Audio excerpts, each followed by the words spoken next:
Danger zone. Da-da-da-da. Oh, that's right. Heck yeah. Man, and that's the only amount of time I can sing any song like that, or without even the actual song. Otherwise, I might get copyright claim. But yeah, man, that song always gets me hyped up.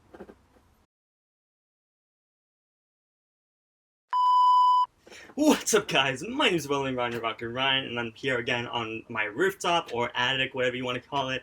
And this is gonna be my review for Top Gun Maverick. And what a time to do a review like Top Gun, where it's like all fighter planes and all that in the sky, Air Force, while being, under the sun, right, literally right now.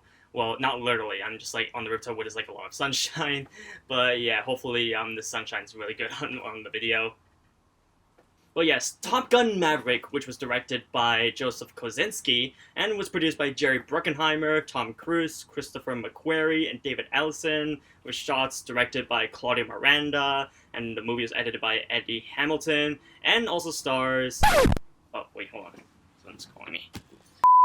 Well, yes, Top Gun Maverick, which was directed by Joseph Kosinski and was produced by Jerry Bruckheimer, Tom Cruise, Christopher McQuarrie, and David Ellison, with the shots directed by Claudia Miranda and edited by Eddie Hamilton, and stars an ensemble cast of Tom Cruise returning to his role as Maverick, obviously, and also stars alongside him Miles Teller, Jennifer Connelly, John Hamm, Glenn Powell, Lewis Pullman, Ed Harris, and Val Kilmer, who also returns as Iceman from the first film. And this is a sequel to the 1986 film Top Gun, where Tom Cruise reprises his role again as test pilot and aviation instructor Pete Maverick Mitchell as he returns to the Top Gun Naval Fighter Weapons School from whence he trained at before to train a new group of cadet recruits to the Air Force, until he realizes that doing so, it has forced him to confront things from his past, including reconciling with the son of his deceased best friend, Goose, all while preparing for a dangerous mission.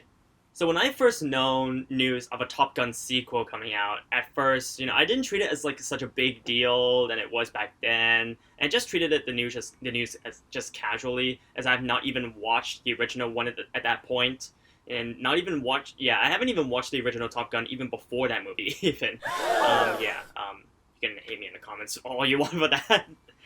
But seeing as how it is 36 years after the original, the longest gap between sequels I've seen or have known since the Mary Poppins films, as well as hearing all sorts of stories behind the scenes, and just the experience of seeing Tom Cruise still doing his own stunts, even at his current age. He's almost 60, dude. Like, the man literally does not age. He's like a real-life Captain America at this point. So therefore, my curiosity had only increased to the point that I wanted to try giving this a shot. And so I went to see this movie with my dad as a fun, cool way to spend Father's Day with him last year. And yeah, I just had an absolute blast, watching this movie. It was such a fun, thrilling, awe-striking, exhilarating wild ride watching it. I never knew that I'd have this much fun, of a good time, watching something I did not watch anything prior to it. It's the best action film I've seen in a long time. And that is not a superhero film. Yeah, and it's really all thanks to the amount of technology that has evolved since the last film. 36 years is a long time gap between, for technology to kind of develop to, make films like this, and that allows them to use today's advanced technology to create a more epic film, the film that they wanted to make with this one. And so therefore, the action sequences are really, really amazing. Oh, my chair is squeaking back. Yeah, let me move a bit further. Sorry about that. But yes, the action sequences are amazing. Basically all the flying sequences, whether all in the jet planes, whether it's training or the missions, and the fact that Tom Cruise and the rest of the cast did their own stunts is beyond me. The fact that every single cast member in the Top Gun Academy went through their own rigorous training just for this movie in the span of a few months. Like, all the cast literally dedicated themselves in the span of a few months just to prepare for this movie so they could fly the jets themselves.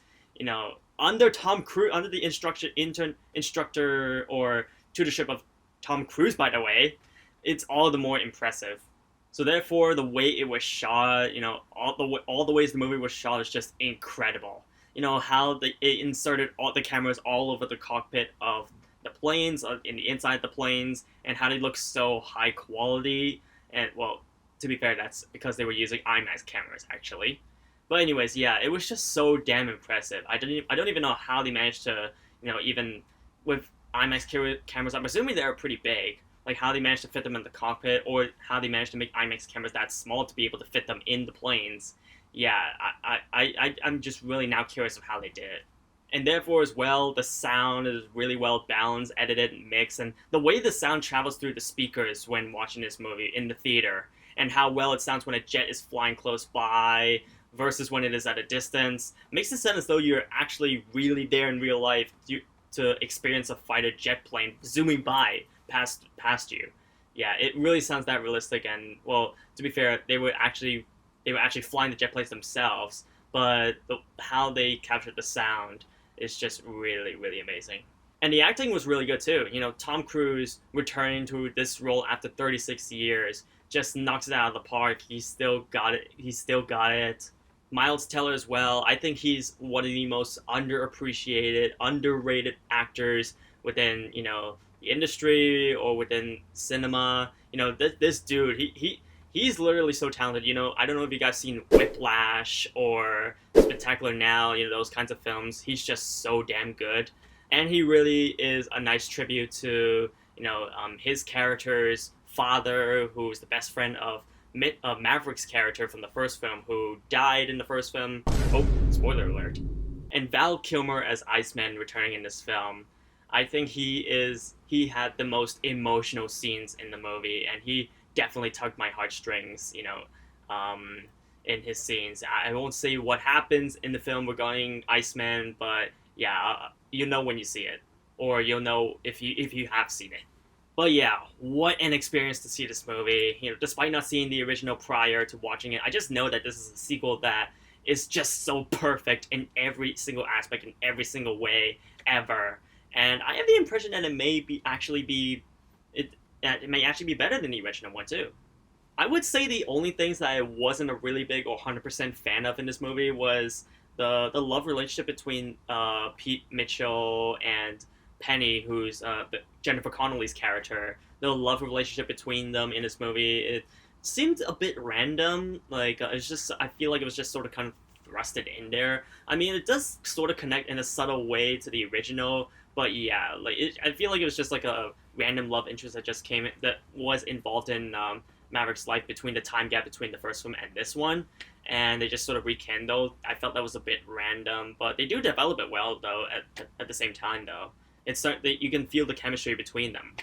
Though I will say though, I mean Jennifer Connelly with that haircut, that hair,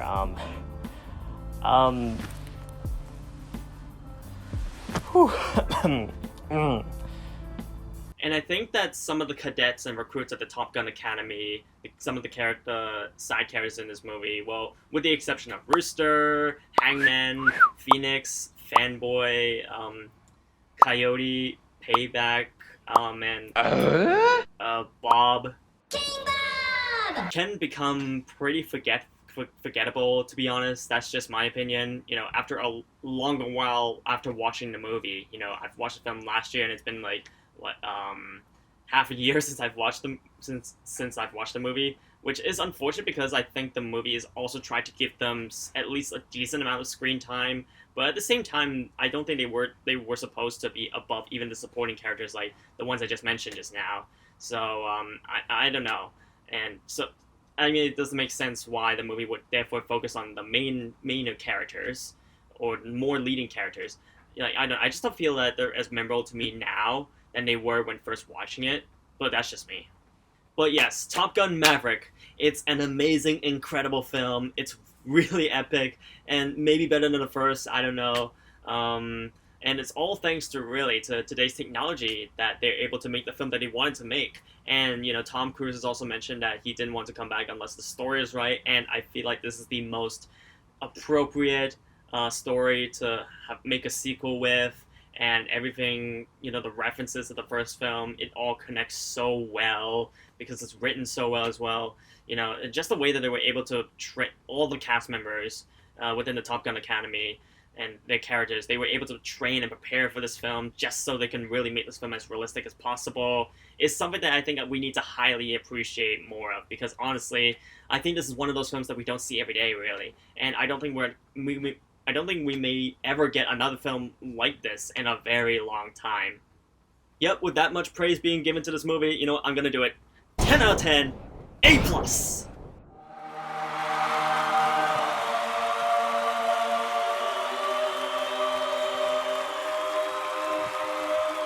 Alright, so that's going to be my review for Top Gun Maverick. Yeah, this is a movie that, you know, is one of those movies that just gets me hyped up and pumped up.